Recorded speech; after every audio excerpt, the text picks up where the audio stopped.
Military ताकत सिर्फ आधुनिक हथियारों से तय नहीं होती। ये एक जटिल समीकरण है जिसमें कई तत्व शामिल होते हैं। इंसान का रोल सबसे ज्यादा मायने रखता है। सैनिकों की क्षमता, उनकी ट्रेनिंग और उनकी मानसिकता निर्णायक होती है। यहाँ हम ईरान और इजराइल के बीच एक बड़ा अंतर देखते हैं। दोनों देशों की सैन्य रणनीतियां और संसाधन अलग अलग हैं। ईरान की आबादी 8.5 करोड़ से भी ज्यादा है, इसलिए उसके पास सैनिकों की संख्या का एक बड़ा फायदा है।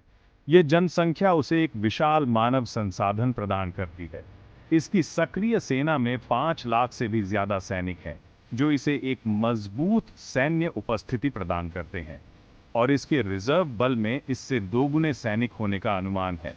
यह रिजर्व बल युद्ध के समय में एक महत्वपूर्ण भूमिका निभा सकता है। इसके अलावा Iran Islamic revolutionary guard corps और उसके बसिज अर्धसैनिक बल को भी बुला सकता है, जो देश की सुरक्षा को और मजबूत बनाते हैं, जिससे युद्ध के समय लाखों लोग सेना में शामिल हो सकते हैं। ये एक विशाल और विविधतापूर्ण सैन्य बल का निर्माण करता है। इजराइल, जिसकी आबादी 1 करोड़ से भी कम है, के पास एक छोटी सक्रिय सेना है, लेकिन यह सेना अत्यधिक प्रशिक्षित और कुशल है, जिसमें लगभग 1,70,000 सैनिक।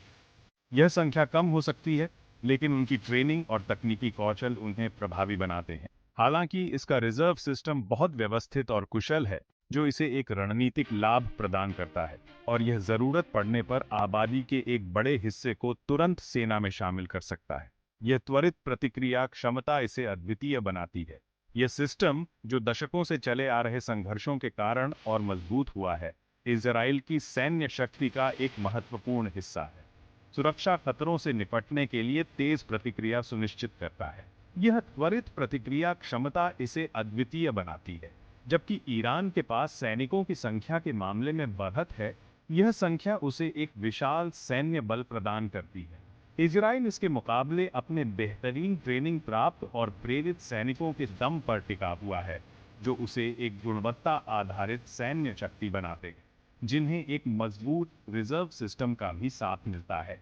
यह सिस्टम इजराइल की सैन्य रणनीति का एक महत्वपूर्ण हिस्सा है। मात्रा बनाम गुणवत्ता में यह अंतर इस क्षेत्र में सैनिकों के प्रति अलग अलग नजरियों को उजागर करता है। यह दिखाता है कि कैसे विभिन्न देश अपनी सैन्य ताकत को परिभाषित करते हैं।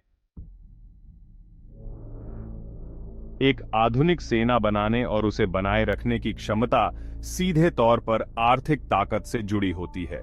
यहाँ हम ईरान और इजराइल के बीच एक बड़ा अंतर देखते हैं।